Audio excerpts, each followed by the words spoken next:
Angel Rebo, known as the CEO Confidant. Is an influencer, international TV host, public speaker, CEO consultant, board member, and philanthropist.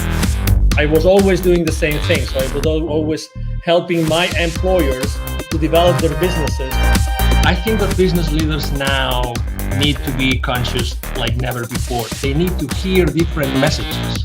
Angel has empowered more than 1,500 CEOs in 33 different countries and speaks 5 languages.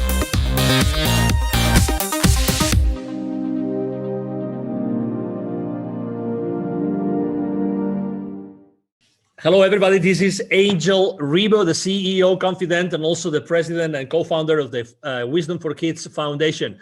And we are here today with Neville Joffe. Hi, Neville. How are you? Fine. Hi, Angel. Good to see you. Good to see you.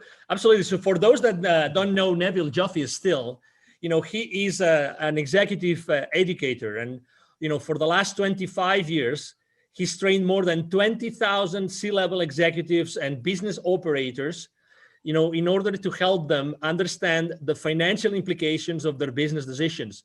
And he's done that with very, very large corporations in the world, like, Campbell Soup, Bombardier, or Hallmark Cards, and so many others. So welcome to the show, Neville. How are you today? Yeah, wonderful. Thank you, Angel.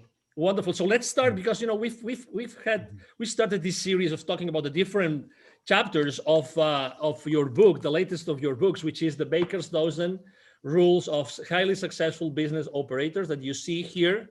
And I wanted to talk today about the chapter 7, which has a very, very nice title, which is Revenues Are Vanity, Profits Are Sanity, and Cash Flow is Reality. What is behind that subtle title, Neville? Angel, over the years, I've looking at publicly traded financial statements, speaking to business owners, operators, executives, boards of companies. And the first topic that seems to arise, or the measurement of success, if you will, always seems to be, what are your revenues? Have your revenues gone up? Why did your revenues go down? The first topic of conversation is really around, do you have enough cash to survive? Are you making a profit? I'm not suggesting they don't talk about those things, but usually the first thing on the list are revenues. And often a lot of the small operators as well tend to say, well, my revenue's up, everything is great. That couldn't be further from the truth. Because revenues are vanity. What are your revenues? Person says, well, they're up by $3 million. Really? What they should be following the equation with, are you making a profit?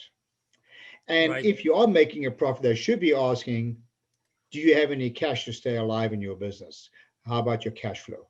So then, hence, that's why I came up with this chapter, revenues are vanity, profits are sanity. You need to make profits if you want to sustain your profits and cash flow in your business. So obviously everything starts, in sales, right? I mean, the money gets into companies through sales. So you're selling some sort of product or services. But really, as you say, sales is often used, even when large corporations are reporting to, investors, most of the conversations are around sales. Why do you think this is consistently like, the profits and revenues are consistently like a blind spot on those conversations? I think a lot of it is naivety, Angel. What happens is there's a distinct disconnect between those people. Let me start from the top. There's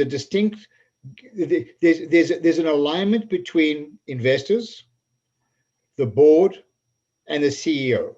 Well, they better be aligned or the CEO won't last very long. But there's a disconnect between the CEO and the C-suite, and even a bigger connect between the C-suite and those people in day-to-day operations.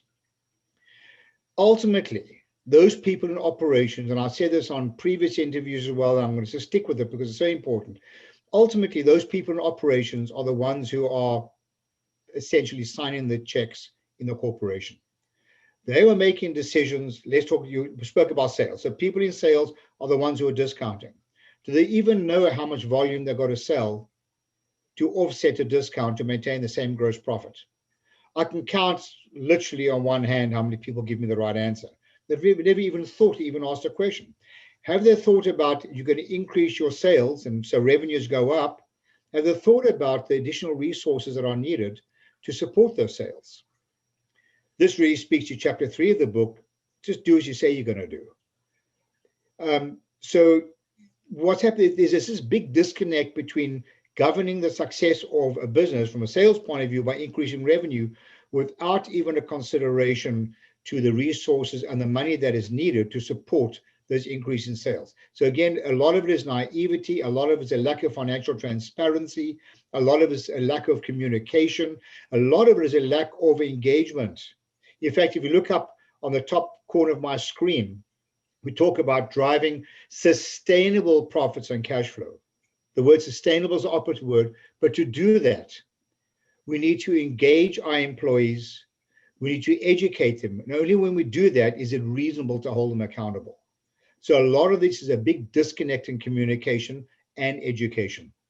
All right, we have identified this issue, this problem, this blind spot. What can we do to fix it? First of all, another chapter we'll talk about later on is not everything interesting is useful. Right. And don't evaluate numbers in isolation.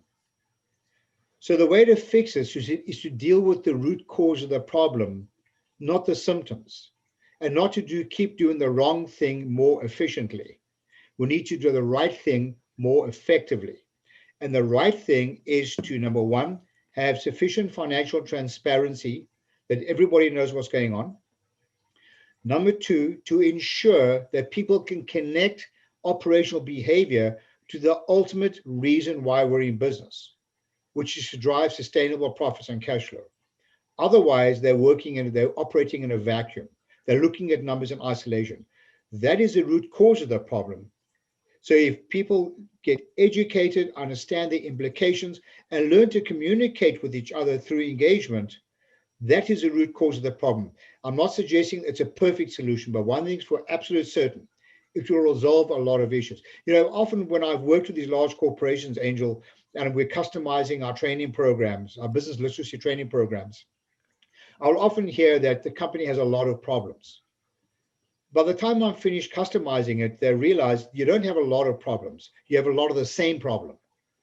Right. And the same problem is lack of communication and engagement and accountability for the right reason, not accountability for the wrong reason. Accountability doesn't have to be a negative term.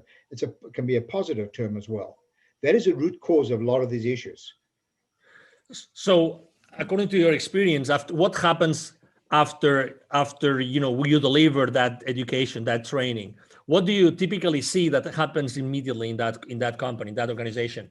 Well, there are a lot of things that happen, but in the interest of time, I think the first thing that comes to mind is that there's an adjustment of the KPIs and the metrics that are expected for your people to read. I've seen this happen so often. It comes to budget time, and we'll using salespeople or whatever, we'll get a list like this, 500 line items on a budget. What happens is the average person's eyes glaze over.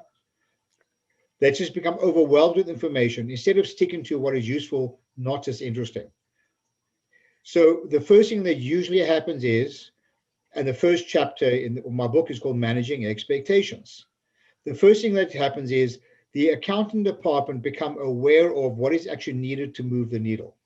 Don't throw a lot of stuff at everybody because it doesn't move the needle in any way. All that happens is people's eyes glaze over. That is an absolute reality. And another issue is that financial literacy, business acumen is usually the elephant in the room because people become intimidated by it because the average level of literacy, according to our testing, and as you alluded to earlier, we've taught a lot of people, is less than 40%. Doing simple math, that means people are 60% illiterate. So can you imagine how many decisions are made in a vacuum without understanding the implications? So the first thing that usually happens is usually there's a stronger alignment between finance and people in operations of the organization. They narrow this gap without boring them with a lot of unnecessary information. If people would like to know more, Neville, what's their best way to connect with you? Oh man, I love a good debate. Just contact me at my email address, Neville, that's Neville, at bizwisdom. That's bizwisdom.com. Neville at bizwisdom.com. I'd love to chat with you and take us to another level. Excellent. Thank you very much for being with us today, Neville. It's been a pleasure. And for everybody, watching us today, thank you for being with us today. I'm sure that you have enjoyed this conversation with Neville Joffe as much as we have, and hope to see you soon in our next show. Have a wonderful day. Goodbye. Thanks, Angel. Thanks, everyone. Bye.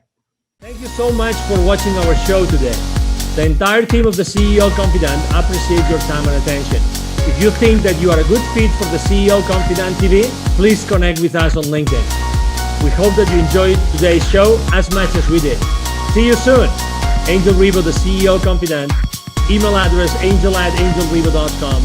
Don't forget to follow me on LinkedIn. Thank you.